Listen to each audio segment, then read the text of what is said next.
Grand Grand Rising, Rising, Elizabeth. Elizabeth. Okay. I want to introduce my co-host, Miss Stacy, Sister Stacy, sorry, or Nurse Stacy. And she is truly a person to have on my side.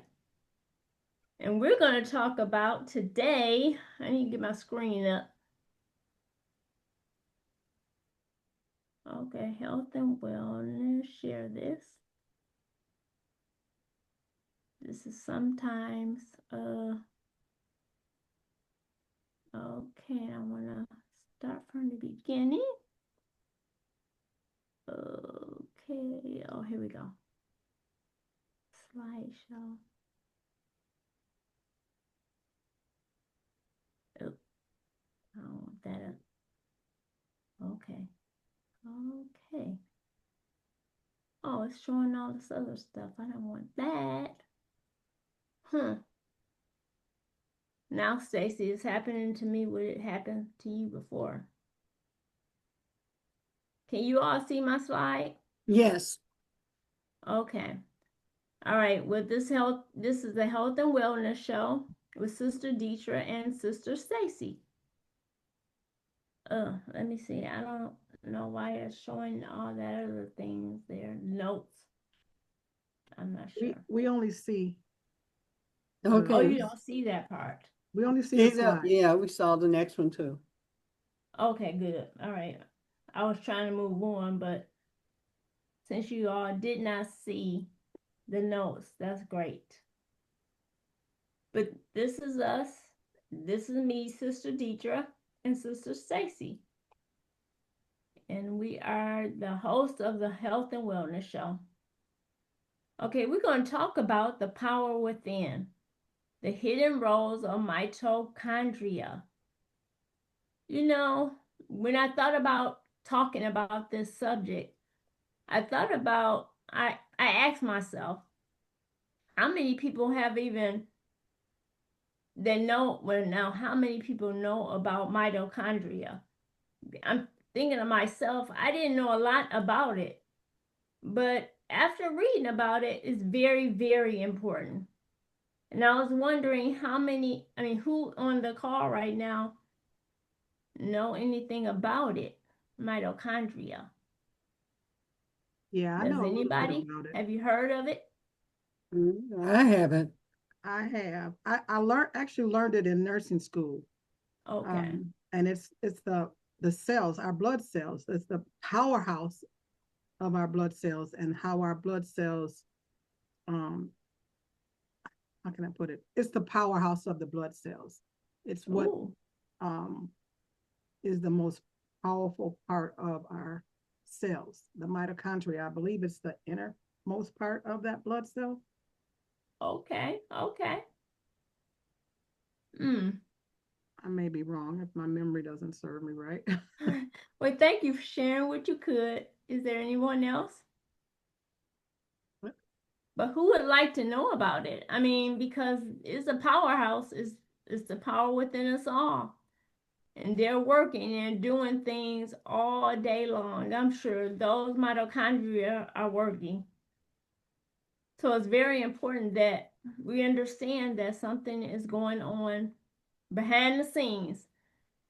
You know, we think it's all about what we eat and what we do, but we talked about a lot of things.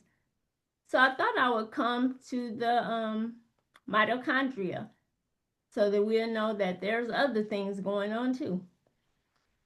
So I'm going to share a little bit about mitochondria. Okay, the hidden roles. Let's see. What's next on this? Okay, we gonna move or what we gonna do? Okay, good. Okay. Thanks for your patience. I'm just trying to make sure I get through this. Okay, what is mitochondria? As you can see on the screen, there's a picture of it looks like a cell.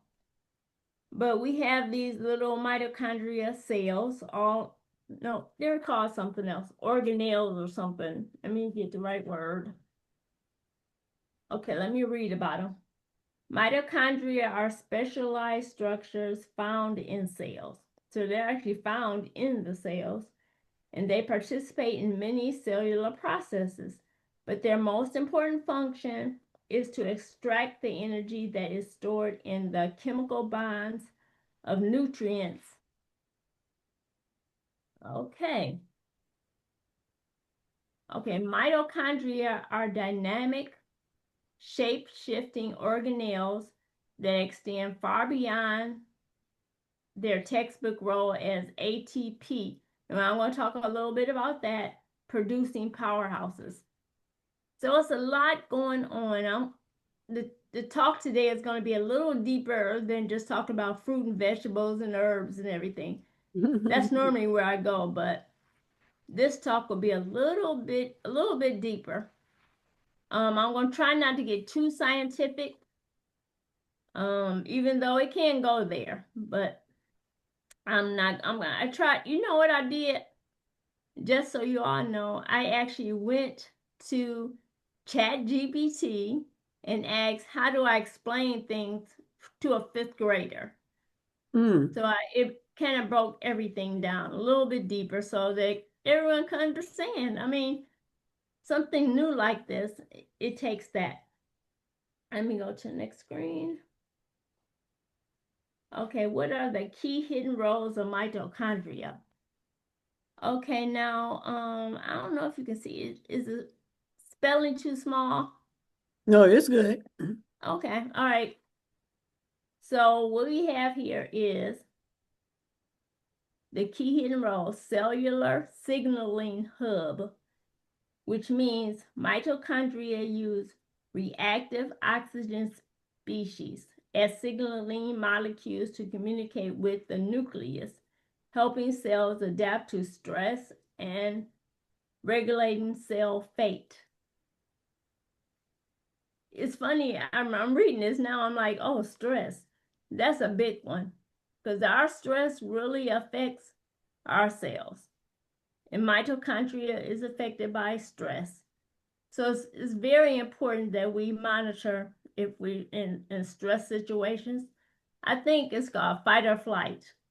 So we got to be very mindful of being in that state because a lot of things are affected by it. Okay, the next one is stem cell fate and neurogenesis. This stood out to me because whenever I hear things about stem cells, it just triggered in my mind that that's a part of us too. And that we want to, sometimes as we get older, the stem cells, do they go away or they're not as fluent or active as they should be? And if anybody knows anything about that, you can speak up. But I know that that's important. But when it comes to mitochondria, the stem cells are affected. They control whether stem cells self-renew or differentiate, playing a key role in the development of neurons or neurogenesis. Okay, so these are some big words, I know, but you guys are big girls, so you can handle it. Okay, then we have our immune system modulation. Mitochondria play a role in antiviral and antibacterial responses. So that's a big one too. They can release mitochondrial DNA into the bloodstream, which acts as a danger signal that triggers systemic inflammation. That's big. Whenever I hear the word inflammation, I know that's something I want to stay away from.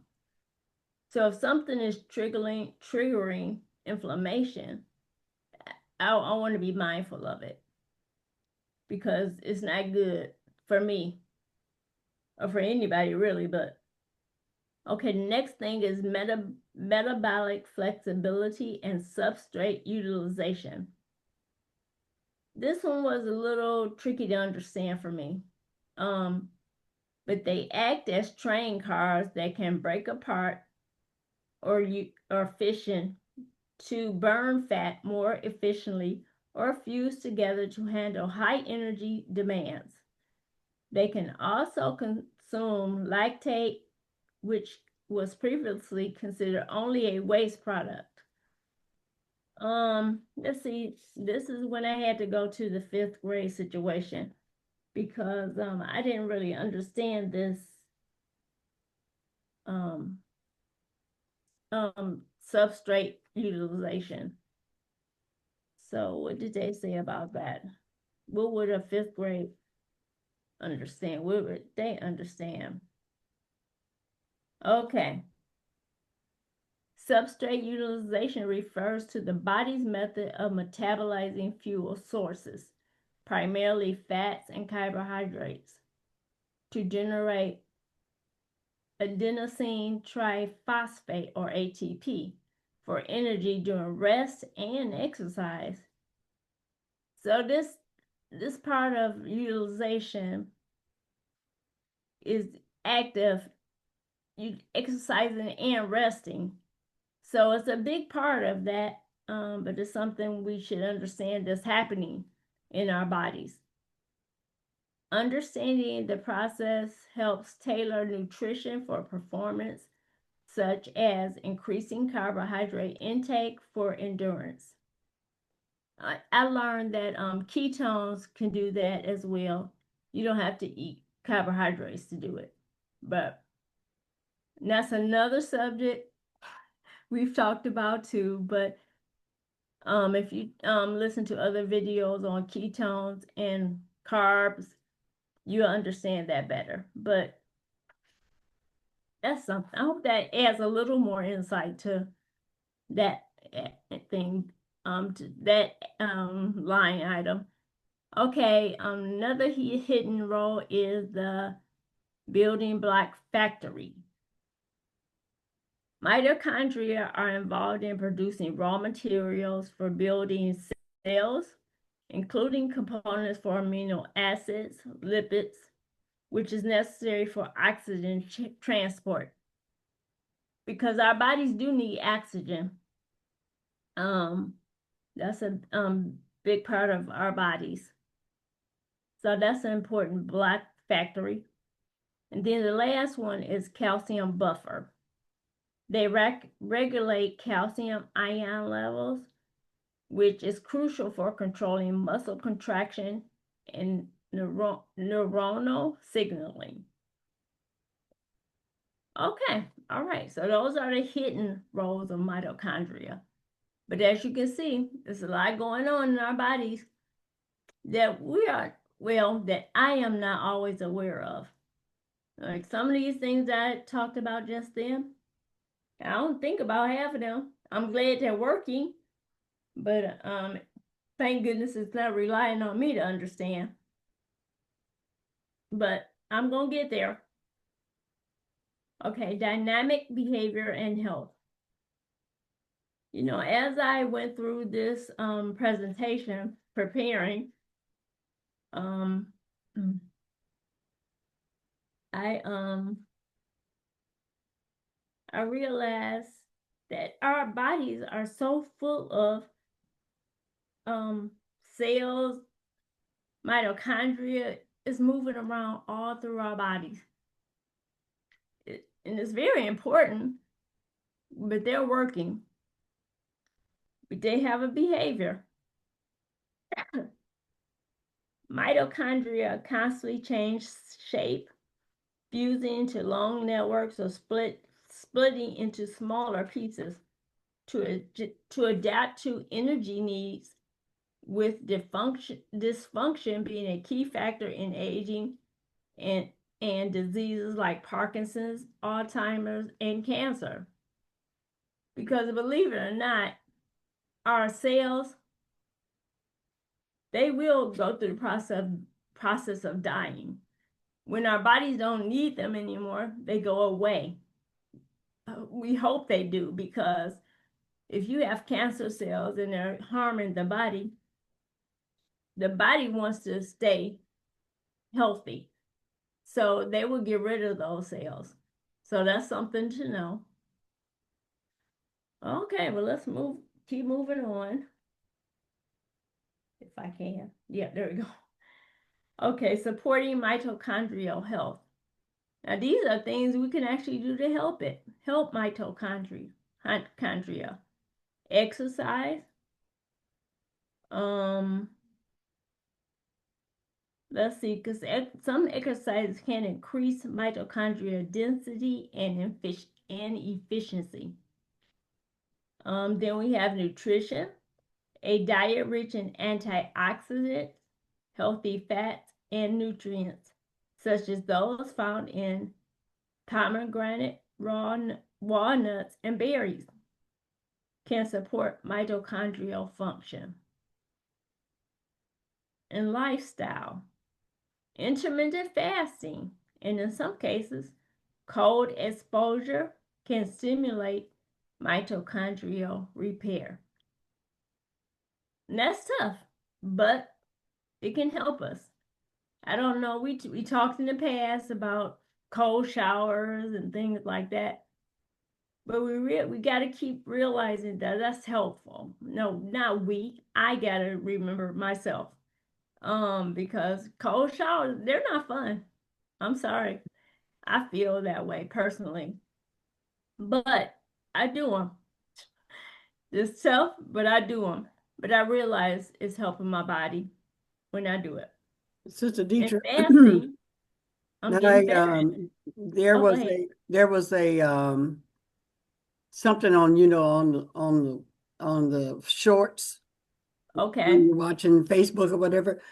Excuse me. And they had it showed these two kids. They were kids, not Uh-huh. babies, but they had to be like 14, 13, 14, boy and girl. And they Okay. had them, both of them, in this tub of ice. And the Ooh. baby, they were crying. They were, I don't know what the parent they were talking about. Um, um, Sports and stuff, and when they play sports and stuff. I don't know Uh-huh. if they were trying to convince them not to play for sports or whatever. But even the amount of time that I was watching them was Uh-huh. way too much. I could Right. not have done it. And they're just crying and just I was Of like, course. why? Why are they tortured? I bet you they didn't. Them grown-ups never did do that. Right, right, right. There's Because actually health it feels benefits to like that, it's a so new that's probably knowledge, why. but maybe What is, not. what I is don't. the benefit of it? The cold, sitting in the cold water. I know sports people do it. It Yeah, it activates the helps. vagus nerve. And when that vagus nerve is activating, it causes some healing stuff. It reduces stress, like what I talked about last week. Cold activates the vagus nerve, and the vagus nerve is connected with the mitochondrial health as well, because the mitochondrial is the cells in and of itself. And when Right, cells are activated, when they function well, like Deitra was saying, the cells die off when they're supposed to die off. Just like right, when we talk about um, the stem cells, when stem cells are activated and produced, your body responds well to it. But as we age, by the time we're 30, our stem cells are half of what they used to be when we were born. And then by the time right, we're 60, they're all lying dormant. So we have to do things to these mitochondrial cells in order to activate them, to give them more energy, because it's the powerhouse, the energy of the cell. And if the energy of your cell goes up, or you do things to increase the energy of your cell, then what Deitra was talking about, neurogenesis happens, which means that the neurons, genesis is the beginning of a new neuron cell. Like the old ones die off, it's called apoptosis, and then yes, new ones are born. So we want to make sure that all the old cells die off and the new cells are born. So this whole water therapy is a therapy that they actually do to increase that vagus nerve. And when the vagus nerve increases, it allows your body to do what God automatically allowed it to do, is to heal itself. So It's a when lot. they go ahead, go ahead.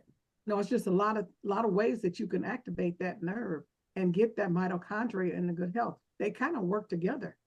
They're not separate Yeah, from they each other. sure They do. work Thank together. you for sharing that. Mitochondrial and vagus health together is very powerful because Yes, Hmm.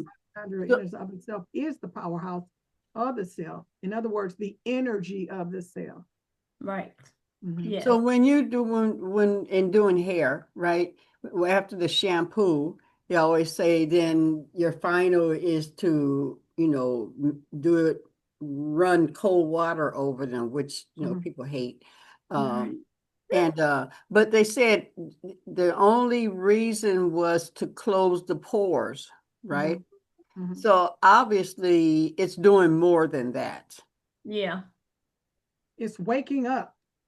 it's, yes, it just, I don't know, the cold water just, it does something. It activates, like prayer activates, meditation activates, reducing your stress activates. All of these things, nutrition, exercise, like she's saying here, all of this stuff, when it's activated, it puts your body in a better state, because when you reduce the stress, you reduce cortisol, which is a hormone. You just reduce a lot of things that's going Mm. on in your body.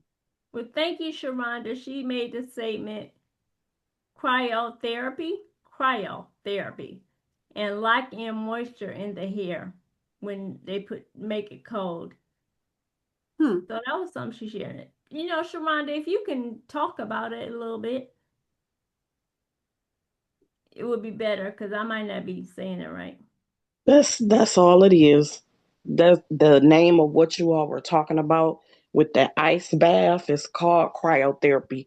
And we kind of talked about that a little bit before on here. Right. And yeah, when I Well, get my hair like flat ironed and stuff like that and Hmm. go to the shop, they're like, the first time I had it done, I was like, my cousin, which it was like a spa day, and she had put the cold water. I said, "Why you do that?" She said, "The girl told me to do it." I said, "What?" She said, "Yeah, she told me to do it." I said, and then the hairdresser was like, "It locks in the moisture," and then she did my hair, and it was shining and bouncy and all that stuff. So now I don't be wanting to mention it to the girls, but most of them they know about it. They like, yeah, I'll do it, and I think that they're training them to do that, but I don't think all the hairdressers do it. I okay. really don't care for it, but I do want my hair to be shiny and locking my moisture. I tell you So Yeah. what, you should tell them when you're going to do it. Because one woman, oh my God, she went off on me when I turned it. I don't turn it cold, but oh my God, she just went off, totally off on me for Yeah. wow. chilling the water a little bit. It wasn't cold. She was not expecting it, and oh, Right. yeah, yeah. So I do think that's I make good. sure I actually not tell them. I ask them, you know. But my mom, that's how she raised us. That on the last one, you turn the heat. Well, you don't make it cold, but you do. And I've always only heard that to close the pores. I never knew anything else about why that's done. So this is good information. Yeah, it actually seals the cuticle. It closes the cuticle, because when that, like some people when they get, remember Jerry curls, Yeah. and then they would put all the chemicals in it, and then when they get to rinse it off and put all that stuff in it, the last one was to close that cuticle, was open because of the chemical was open. Yeah. And another thing, with cold therapy, everybody knows this, that like if you got an injury, say you sprain your knee or fractured your ankle or something like that, the first thing they're going to give you is an ice pack, because the Yep. ice pack is going to reduce the inflammation, and Mm. it's going to promote healing. And once you get that information down and it promotes the healing, that's what they do. And it brings down the swelling, and it help you recover from your injury a lot faster than you would. And then the water itself, it also helps with the muscle recovery, because the muscle itself will be affected, and it's a mood booster, um, metabolic support, and it's really anti-aging, not age reversal, but Right. anti-aging. Yeah. Mm-hmm. Mm-hmm. It's truly beneficial. Thank you. Thank you all. Thank you all. Let me move on to the next slide if it works for me. Okay. Why is it important to boost mitochondria? All right. The dysfunctions in the mechanisms of ATP, I think Stacy mentioned that. ATP production in our mitochondria, particularly in a pathway called the electron transport chain, increase the production of byproducts called reactive oxygen species. We mentioned that in the previous slide. That can be damaging to mitochondria at high concentrations. Mitochondria dysfunction creates a rolling snowball of damage that can gradually grow to affect all biological processes in our body. This happens naturally with age, but improving mitochondrial fitness, their efficacy in generating energy, and their capacity to avoid or repair damage to their biochemical machinery may contribute to a healthier aging process. So that's why it's important to boost mitochondria. All right. Now we're going to talk about 10 ways to boost mitochondria. So I'm going to give you guys a few things that you can help to boost, because we understand the importance now if you listen to what I shared. So it's important to boost it. Because sometimes, it gets a little waylaid, over time. So just try to boost our mitochondria because it is important. Okay, calorie restriction is one way you can boost it. All right, reducing calorie intake through fasting diets, for example, is the most successful approach to enhance longevity. Wow, that's pretty interesting. Reducing the amount of food we eat can enhance longevity. This success can be attributed at least partially to an increase in mitochondria bioenergetic efficiency. So whenever you decide to say, maybe I'll wait to eat and not, or maybe take a day or two of not eating, you're helping your mitochondria when you do that. Calorie restriction acts as a stress signal that triggers a number of adaptations in mitochondria. It improves the activity of the electron transport chain and regulates the production of oxidative stress. It supports mitochondrial quality control mechanisms responsible for preventing and or repairing damage. Okay, so calorie restriction is pretty major. It promotes the renewal of the mitochondrial network through the elimination of damaged mitochondria, which is autophagy, and the production of new mitochondria, biogenesis. It's interesting because right now I'm in a deep stage of autophagy. And the reason being is because I'm attempting to heal something that is really MS. I'm just going to say that, but it's deep. You have to go deep into the cells to make sure you can make positive change.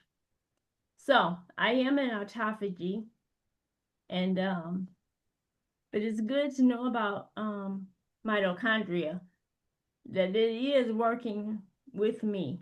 So we're working together. So that's good to know. Oh, I'm sorry, I didn't go to. Oh, yeah, next screen is, the next way to boost mitochondria is exercise. Exercise requires a great deal of energy to power our muscles. That puts a burden on muscle mitochondria, which signals the energetic demand to the rest of the cell. So even when we exercise, we're still working our cells. Muscle cells respond by producing more mitochondria and more mitochondrial enzymes. This increases the respiratory capacity of muscles, that is, their ability to produce ATP from nutrients to power muscle contraction. It's interesting how all this is connected.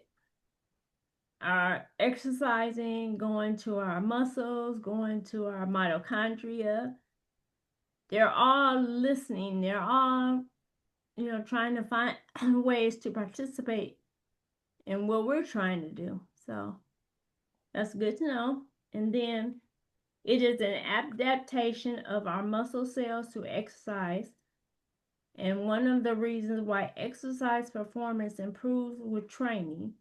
Exercise is also one of the best ways to improve mitochondrial biogenesis and function in aging muscles, helping delay the age-related decline in mitochondrial activity and muscle health.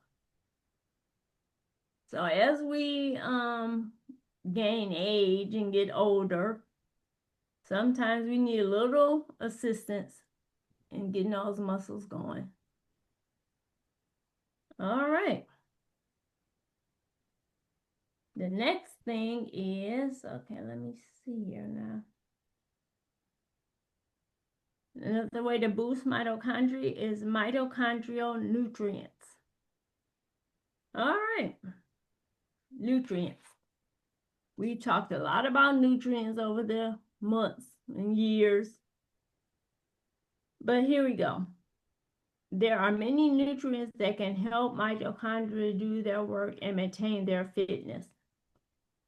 And as I read this, I think about what I've learned about mitochondria, because sometimes it can get a little weak. Some of the cells are not plump and ripe and ready to work, but kind of deflated. They look kind of sick. So that's important to make sure they're plump. Mitochondrial nutrients provide substrates and cofactors that support and or stimulate mitochondria enzyme activity. They enhance cellular antioxidant defenses. They scavenge free radicals and protect mitochondria from oxidation, and they protect and repair mitochondrial membranes. So just like I was saying, the mitochondria are working. Even when we're asleep, they're doing their work.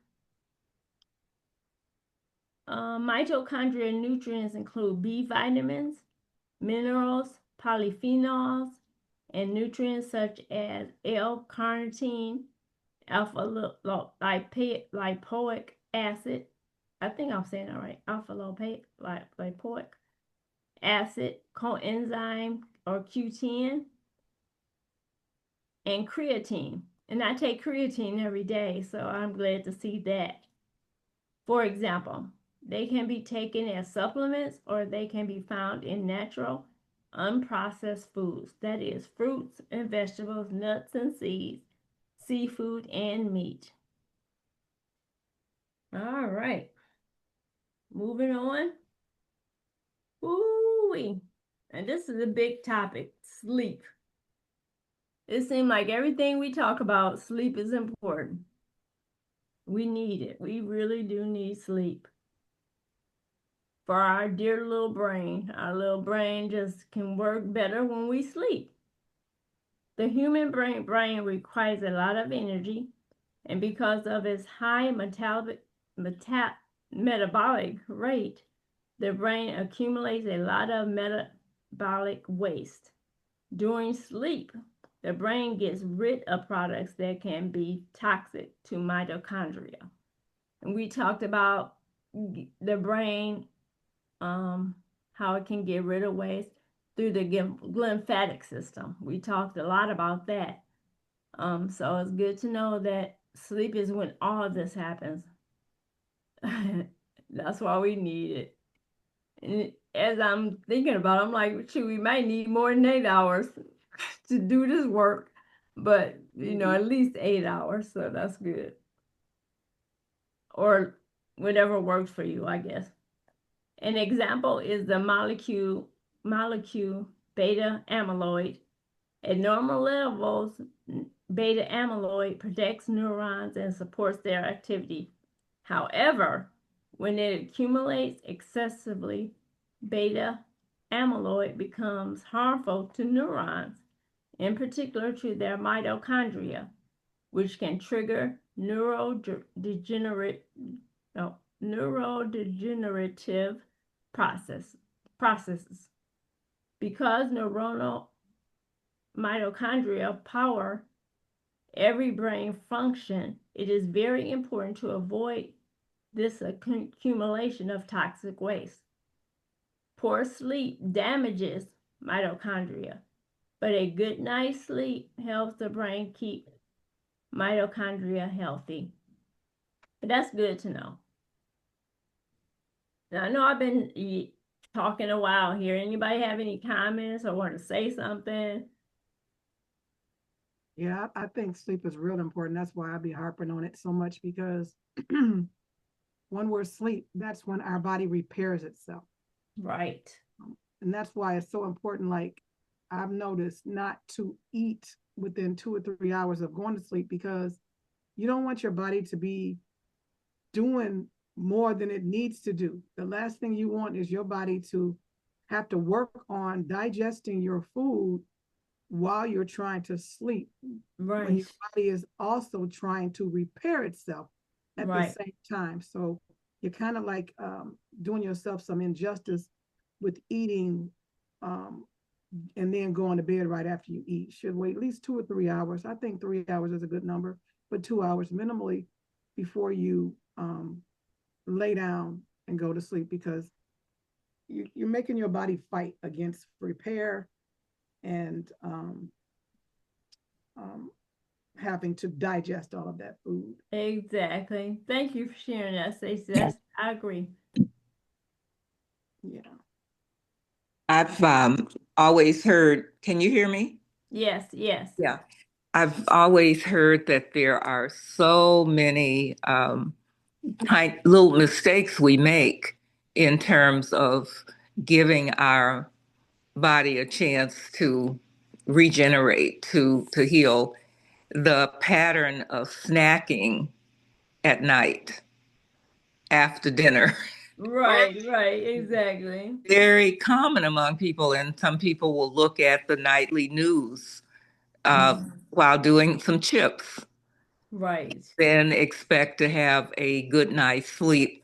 I've heard that the body continues to try to do its job of digesting.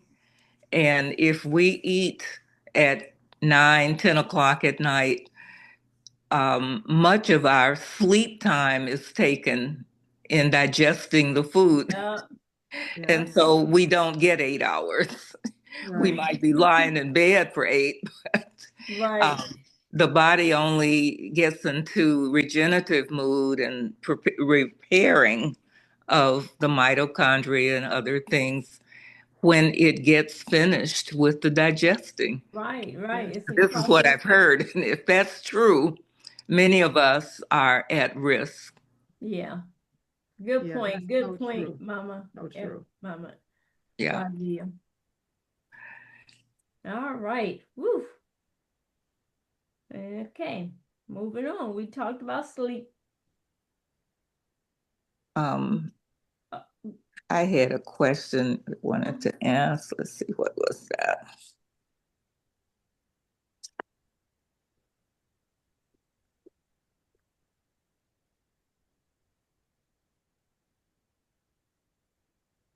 Oh, I wanted to share that when I was going back and forth to Hilton Head Uh-huh. when we felt we were being we were being unfortunate to have to move into an old condo, or we wanted the latest and the more modern with Okay. jacuzzis and all. And one year we had a large number of people going, so we had to take two older units. They were units that were built when Hilton Head was in its early development. Oh, okay. These condos were equipped with ice rooms. Mm, Yeah, they had a complete unit. It looked like a sauna, but it okay. was all ice in there. And the idea back in the day was you would go into that ice area and stay for a period of time, and then you would go into the warm Okay. Okay. sauna, or you would go straight to the water, and it was warm Right. anyway. And people loved it. Oh, I'm And I sure. found out that there were wise women and men who asked for those old condos Interesting. because they were the only ones that were still keeping those ice houses Right. Right. available for use. So there's something to it. I'm Yes. wondering, what do we know about the benefit of this cold, cold weather? Are Oh. we supposed to be taking advantage of this for our bodies? Yeah. Oh, Why is God giving us this freezing weather? good point. Good question. I never thought about that. That is something to think about Yeah, because people talk about grounding, but people only think about grounding when it's in the summer or when the sun is out. But how about grounding when it's cold? I mean, I don't know we're going to stick our feet in the snow, but hey, for a few minutes, that might be beneficial. Just to I run out agree. there for a few minutes, put your feet in it. For That a may few help. for a few seconds for me. And I know that, when we go to bed at night, we sleep better in a cool room. I know. And I open my window. You're right. yeah, Mhm. So yeah, yeah, I think that has some validity to it. Absolutely. That's a great question, Mama Rosie. And I'm glad you shared that he had cold rooms or whatever back in the day. Because this is not new. These people, and people have known about the benefits of cold exposure for a long time. Hmm. So that's good to know. All right. I'll skip that one. So you try the other one. The Okay. California girl comes out. No, no. Splash Yeah, cold water in your face. That'll help. Or run yeah, your hands that, under cold yeah, water. Run your hands yeah. under cold water. It's not I've so seen people dangerous. go out like, watching Oprah and the man and his wife would go out into like Eskimo in the thing and do their meditation out there. Up, like, oh no, I can't do it. And then they have those other things where you run out into the cold and jump in. Ugh. Right. Now, obviously I'm missing something, but it ain't something that I don't mind missing. That's funny. That's funny. Well, I'm going to kind of move on here because time is coming on us. So I want to make sure I get through this. The other way to boost mitochondria is relaxation techniques. Um, and this influences physical health. Um, and mitochondria have a key role in this influence. Stress can alter mitochondria structure and function through stress hormones and other stress signals that are sensed by the mitochondria. Chronic stress is interesting. They bring up stress so much, but we got to be mindful of it. Chronic stress can cause mitochondrial dysfunctions and modify cellular and biological processes. Stress-induced mitochondrial dysfunctions can be particularly harmful to the nervous, endocrine, and immune systems, from which a generalized negative impact on the body can develop. Now that brings to mind that, sometimes we're going through conditions and we're wondering why. Why is this happening to me? Yeah. But then if we look a little deeper, we got to look at this mitochondria. And are we dealing with any stress? Therefore, practices that help manage stress, meditation, yoga, tai chi, or breathing exercises, for example, may help prevent effects of stress. In fact, regular practice of relaxation techniques have been shown to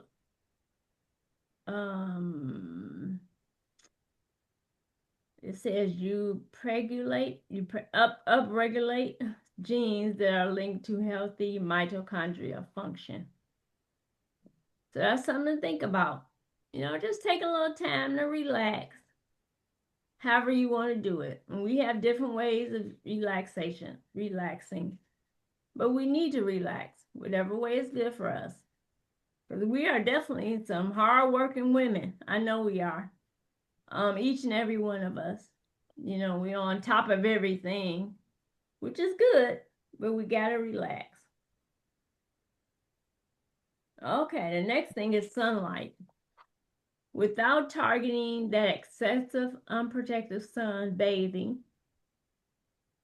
without forgetting that excessive unprotected sunbathing can be harmful, it's important to remember that the right amount of sun is fundamental for our health. A well-known effect of sunlight is the production of vitamin D in our skin, which I have heard over the years. That's where we get it from, right? From the sun. It turns out that vitamin D is necessary for mitochondrial activity, and that vitamin D supplementation in vitamin D if deficient adults improves mitochondrial oxidative capacity. I'm reading this because I have to laugh a little bit, because when I go to the doctor, that's one area that I need to improve in. When I get blood tests, they say my vitamin D is low, which I take supplements now, so I'm doing better. But this is important. Let's see. Furthermore, animal studies have shown that vitamin D promotes mitochondrial biogenesis and increases the oxidative capacity of mitochondria in muscles and brown fat. We talked a little bit about the different areas of fat in the body in the previous show. So if you take a look at some of our old videos, that information is there.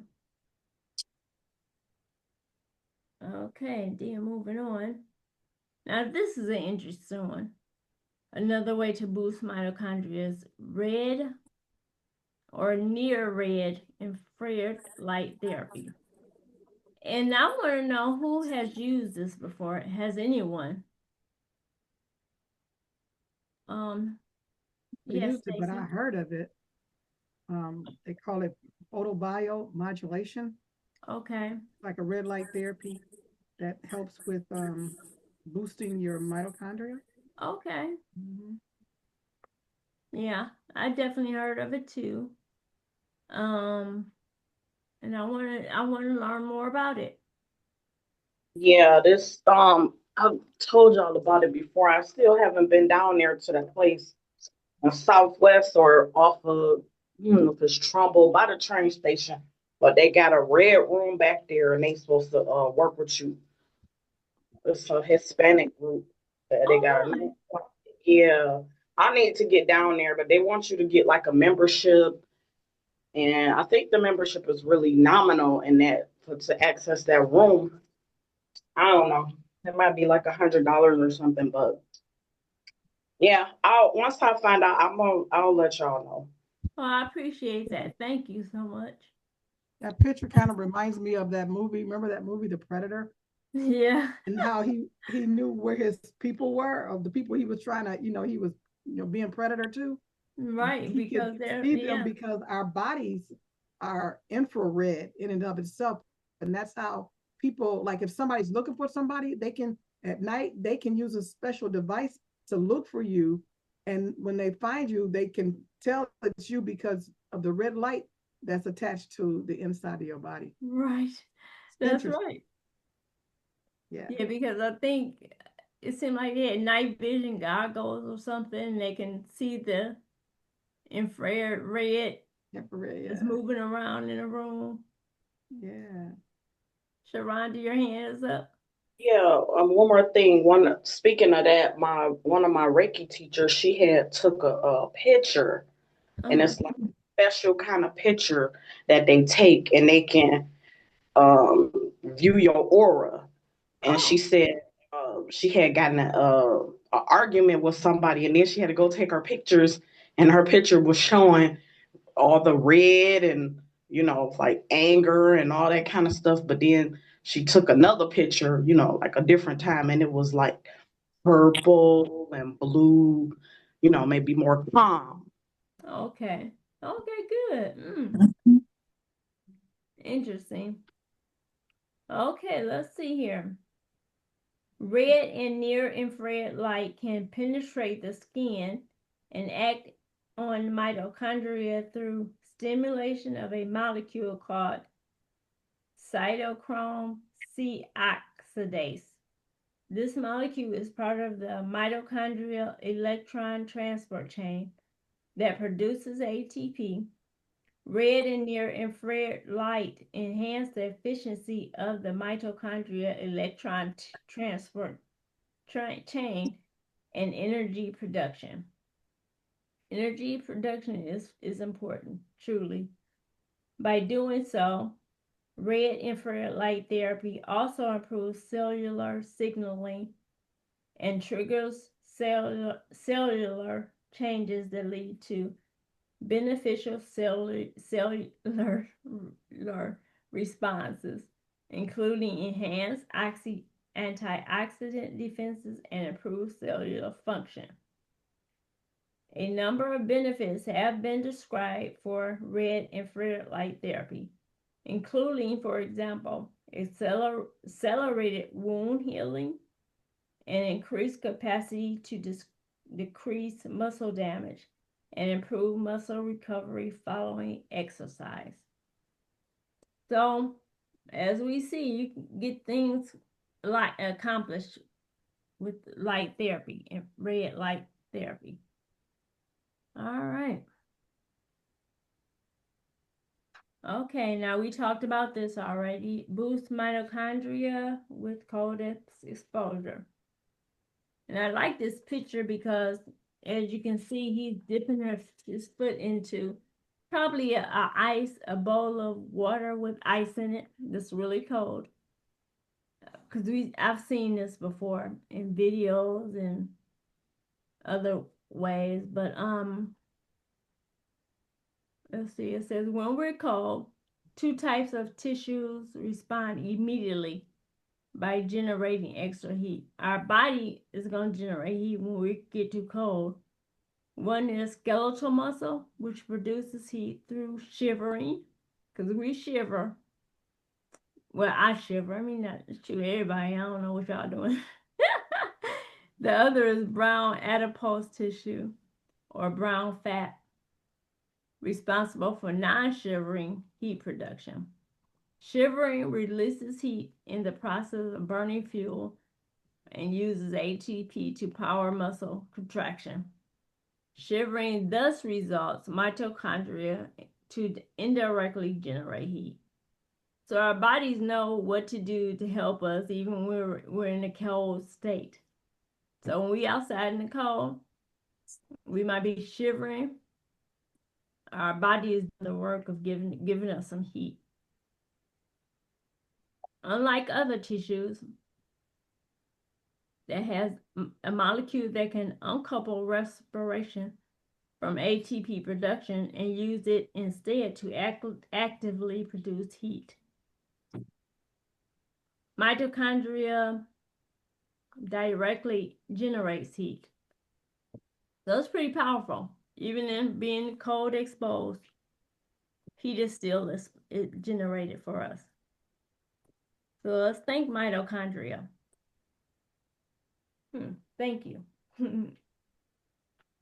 Okay, now then we have heat exposure.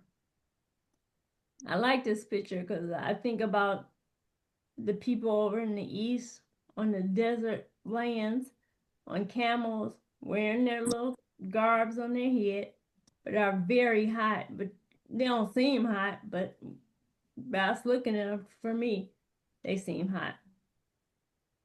Heat can also trigger beneficial biological responses. Heat acts as a mild stress signal and trigger cell responses that promote adaptation.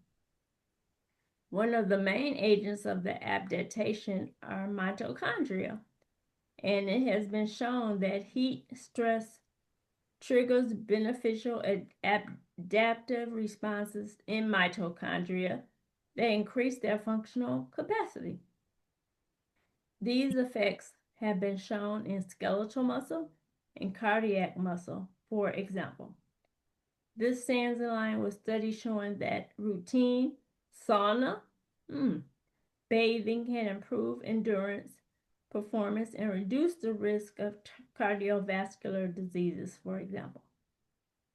Now, that's something that's wonderful, being in a sauna, because I like heat, so it actually worked for me. Has anyone been in a sauna before? Yes. Yes, Oh, it's nice. good. Yes. Good. Yeah, I like saunas.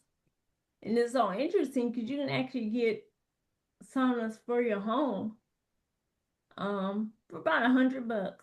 You can actually get them to sit in a room.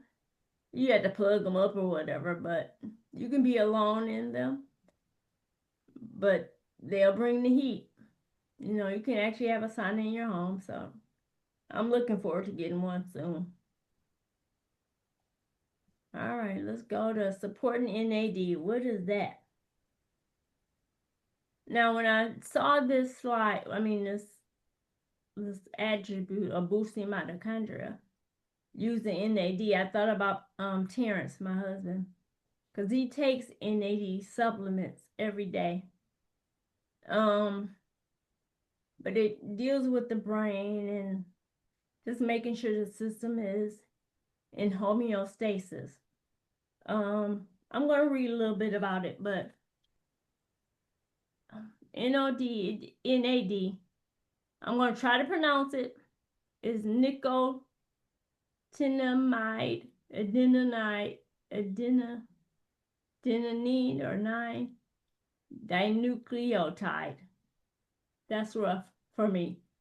Is a molecule derived from vitamin B3 found in every single cell in the body. NAD has a key role in mitochondrial function. It is the main molecule responsible for the delivery of the electrons that are extracted from food to the electron transport chain for ATP production. NAD is therefore is important for cells as ATP itself.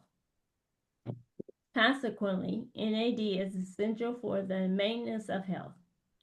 NAD levels decrease naturally in many tissues as we age. This decrease may also contribute to the aging process. However, we can boost NAD levels by supplying cells with nutrients that can help them optimize NAD metabolism.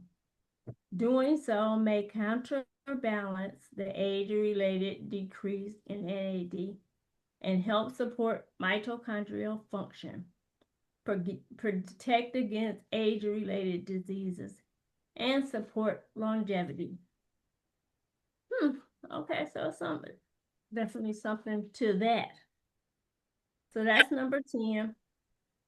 That's interesting. I actually looked it up really quick to see what it is, and there's actually a blood test that you can take to measure your NAD. levels. It's like a NADH level. Okay. Do you take it through your doctor or how do you get it? Well, most doctors are probably not going to order a lot of tests that we want to know, but I know I Right. put something in the WhatsApp.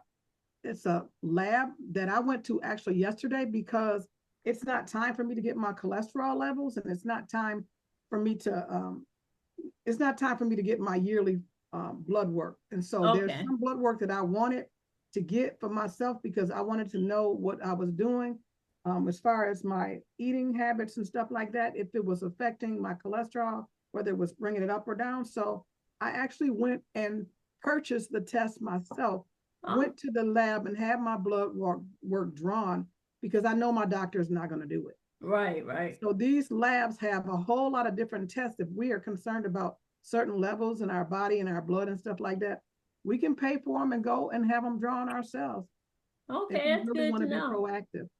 Okay. Yeah. So if you can put it in WhatsApp, that'd be good. It's in WhatsApp now. Okay, great. Okay, the final thoughts for today. Mitochondria sustain human life. I want to say it again. Oh, I didn't even spell mitochondria right. Okay. Mitochondria sustain human life because they generate the energy that powers our cells. So it's very important, very important. Boosting mitochondria can help us live a long and healthy life. So these are our takeaway thoughts for this. Did you all learn something new today? Yes. Oh, Yes. Oh, good, good. Um, that's what I aim for, really, that you learn something new. Um, I have a question. oh yes, please. Um, when we were talking about blood work and being able to be proactive and get some tests that the doctor may not have ordered, um, I realized that I have some concern about how to understand blood work. If I'm going to be proactive in dealing with my situation, how do I get more knowledge on what the test means? You know, when you get those little readings and Uh-huh. is it good or is it bad or, how? And I'm asking because last week a woman came to our dinner meetup and she was inviting people to go on the web. There was a meeting later that night, like 8:30, where people could tune in to this functional medicine doctor. Uh-huh. And she was taking people through how to read your blood work. Okay. Okay. And I'm going to call and get more information and see if there's any way to plug back into that. I didn't have time to look at it that night, but I wondered if we know of some resources here in our area where we can be more informed about what our blood work really means. And as a senior, I'm realizing that there are doctors who kind of push us aside Yes, yes. and decide that, well, you really don't need to know that, or that's not covered by your insurance or whatever. But do we Okay. have resources where we can be more knowledgeable and more proactive in our understanding our blood All work? right, Zia, that's an awesome question. I think Stacy had her hand up. yeah, I definitely have an answer for that. My husband has chronic kidney disease, and I monitor his blood levels all the time. And if one number goes up or down, we have to figure out what to do. If the potassium goes up, we got to give a medication to Right. bring the potassium down. If the kidney, if it gets swollen in its body, then we have to take a medication to take the swelling out. So what I've done is I go to my favorite friend, Chat GPT. And when I tell you, Chat GPT will tell you everything you need to know. Like you get your blood work back and you ask Chat GPT, what does a low hemoglobin mean? What does a high hemoglobin mean? And if you just ask him, what does a low hemoglobin mean? He'll tell you what it means and what it could lead to, and if there's any concerns regarding it. And on the flip side, he'll also give you the answer for when it's high. So every blood test that you take, you can plug it into Chat GPT and it will tell you exactly what it means based on the levels that you have. Yes, And thank it you, will Stacy. also tell you what questions you should ask your doctor about it if it's low. Because a lot of doctors, they'll see a level that's low, and to them it's not concerning because maybe it's not low enough, or maybe they're not concerned with it because one reason or not, they just won't address it. But if you know yourself what causes it to go low, like say it's low because you're not eating enough potassium, then you can just say, you can just start eating a little bit more potassium just to balance it out. Yeah. So the doctors are not going to go through a whole lesson with you about why your hemoglobin is low or why if it's slightly high or something like that. We can do that ourselves because there's so much information out there that we can grasp and grab ourselves and educate ourselves on. And thank you, Sister Hey. Stacy. Thank you. You're welcome. You know, it's been a great show. Thank you for sitting here with me through it because it was new for me. I tried to go a little slower so that it can digest better. But thank you all. It's been beautiful having you here. You already know this. And I think right now we need to just show ourselves some love because we are lovable. Let's show the world some love. Because they're lovable too. Woo-hoo. And let's sprinkle down some joy even and some smiles and have a great, great day. Thank you. Thank you, Deitra.